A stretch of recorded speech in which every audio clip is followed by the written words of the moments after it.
کہ بچے کو ذبح کر جائیں گی. رب کہتا ہے وَوَحَيْنَا إِلَىٰ أُمِّ مُوسَىٰ أُمِّ مُوسَىٰ کے دل پہ الہام کیا پریشان نہ ہونا, بچے کے صندوق میں بند کر کے دریا کے موجود کے حوالے کر دیں. موسیٰ بے قرار مختصری بچے کے صندوق میں بند کیا. ماں بیٹی نے صندوق اٹھایا, دریا کے کنارے پہ لا کے رکھا. ماں پہلے پانی میں اتری, پھر صندوق کو پانی کی سطح پہ لایا گیا.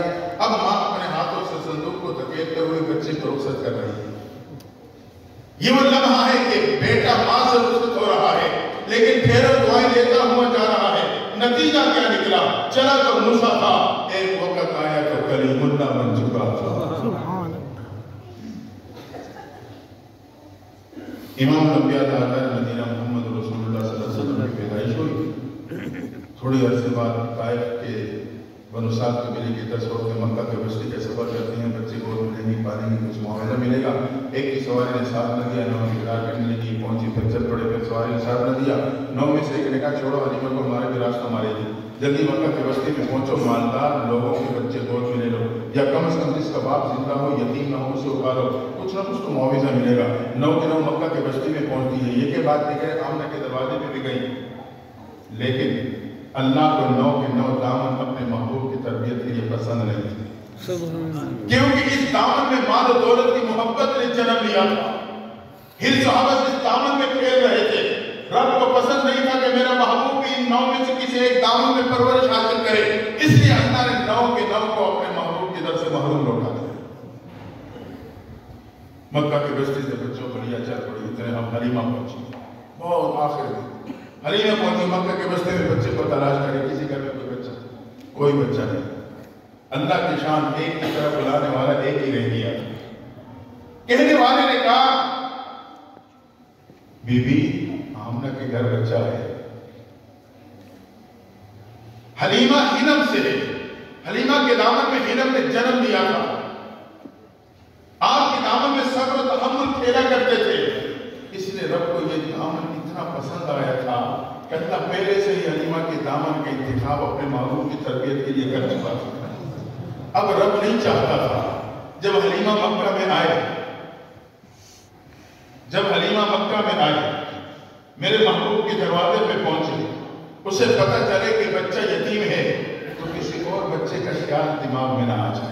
رب کو یہ بھی برداشت نہ تھا, اس لیے حلیمہ مکہ پہنچی تو کوئی بچہ نہیں سوائے ایک کے. حلیمہ آمنہ کے دروازے پہ, آمنہ بچہ ہے, ہاں ہے, باپ ہے. آمنہ تڑپ کے کہتی ہے نہیں یتیم. اب کوئی اور تھا نہیں کہ دماغ ذہن میں کوئی احتمال آتا.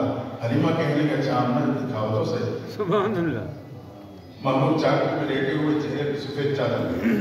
بی بی آمنہ حلیمہ کو لے کے جب قریب پہنچی, چہرے سے جیسے چادر ہٹائی, محبوب نے آنکھیں کھولی, سامنے کھڑی حلیمہ کو دیکھتے ہی محبوب پیغمبر مسکرا پڑا. محبوب کا مسکرانا تھا, حلیمہ نے دے دے. ساتھ کھڑے خامن سے کہنے لگی مجھے یہاں سے کچھ ملے یا نہ ملے, لیکن اس معصوم کی معصومانہ مسکراہٹ یہ تو میرے دل کو تسلیاں دیتی رہے گی. خامن نے کہا حلیمہ اٹھا لو, توجہ کرنا, حلیمہ اٹھا لو, اسلّاہ ان یجعل لنا فیہ برکہ, شاید اللہ اس بچے میں ہمارے لیے برکتوں کو پیدا کر دے گا. یہاں ایک نقطہ پلے باندھنا, 9 کے 9 واپس لوٹی, محروم لوٹی, اس لیے کہ ان کی نظر کثرت پہ تھی, زیادہ ملی. حلیمہ اور خامن کی نظر کثرت نہیں برکت پہ تھی, اس لیے اللہ نے 2 جہانوں کی برکت حلیمہ کی جھولی میں ڈال. تو تاجر ہیں یا زراعت پیشہ ہیں, ملازم ہیں, جس شعبے میں بھی ہیں, نظر کثرت پہ نہ رکھنا, نظر برکت پہ رکھنا. اگر نظر کثرت پہ رہی, حرام در حرام کو مرتکب ہو کے 2 جہانوں کی برکتوں سے محروم کر دیا جائے. یہی تو وجہ ہے.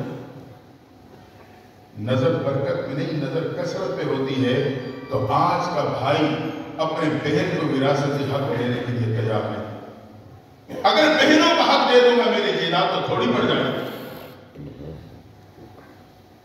اس لیے نظر کثرت پہ نہ رکھنا, نظر برکت پہ رکھنا. اللہ 2 جہانوں کی برکتوں سے نواز دے گا.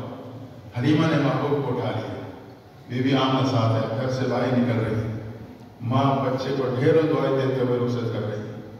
یہ وہ بچہ ہے جو ماں سے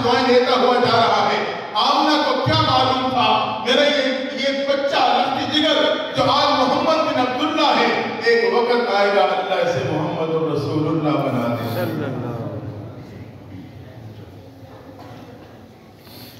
تو ماں باپ کی خدمت رکاوٹوں کو ہٹا دیتی. تیسرے نے دعا مانگی، بات یاد ہے؟ تیسرے نے دعا مانگی. توجہ کر، اللہ میری ایک جیسے ذات بہن تھی، بہت حسین لڑکی تھی، لیکن پاکیزہ پاک دامن تھی. میں اسے میری نگاہوں سے دیکھا کرتا تھا. ایک دن سے رقم کی ضرورت پڑی، کہیں سے انتظام نہ ہو سکا، اس نے بمرے مجموعے میرے سامنے اپنی ضرورت کو رکھا. میں نے موقع سے فائدہ اٹھاتے ہوئے رقم دینے کا وعدہ کیا، لیکن اسے گناہ کے ساتھ مشغول کر دیا. معلوم نہیں وہ کس حال میں مجبور تھی، اس وقت خاموش ہو گئی.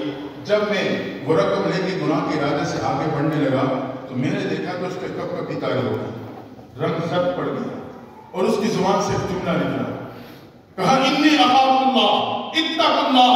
نوجوان میں اللہ سے ڈرتی ہوں، تو بھی اپنے رب سے ڈر چاہا. اللہ اس کا ایک کہنا تھا، میرے دل پہ آپ کا خوف طاری ہو. میرے قدموں کو پلٹا، اپنے دامن کو بھی بچایا، اس کے دامن کو بھی بچا لیا. اللہ اگر آپ کی یاد اور خوف کی وجہ سے میں گناہ سے بچا ہوں تو آج ہمیں اس مصیبت سے بچا لے. روایت میں آتا ہے اس کی دعا کا مکمل ہونا تھا، پوری چٹان آباد سے ہٹ گئی، مکمل چٹان ہٹ گئی. تیسرا اصول بھی گناہوں سے حفاظت، یہ زندگی کے ہر موڑ پہ کامیابی کی ضمانت ہے. تو معاملات میں امانت و صداقت، ماں باپ کی خدمت اور گناہوں سے حفاظت. یہ پہلے دو جو ہیں یہ تو سمجھو دوائی کے معنی تھے. یہ تیسرا یہ ہے پرہیز کے معنی. پرہیز زیادہ اہمیت رکھتا ہے دوائی سے. جیسے اسے دعا مانگی سارے کے سارے چٹان مار چڑھ جاتے. فَاذْكُرُونِي أَذْكُرْكُمْ. اللہ کہتے میرے بندے تو معصیت بھی یاد کرے گا کہ مصیبت بھی یاد کرے گا. آخری بات فَاذْكُرُونِي أَذْكُرْكُمْ.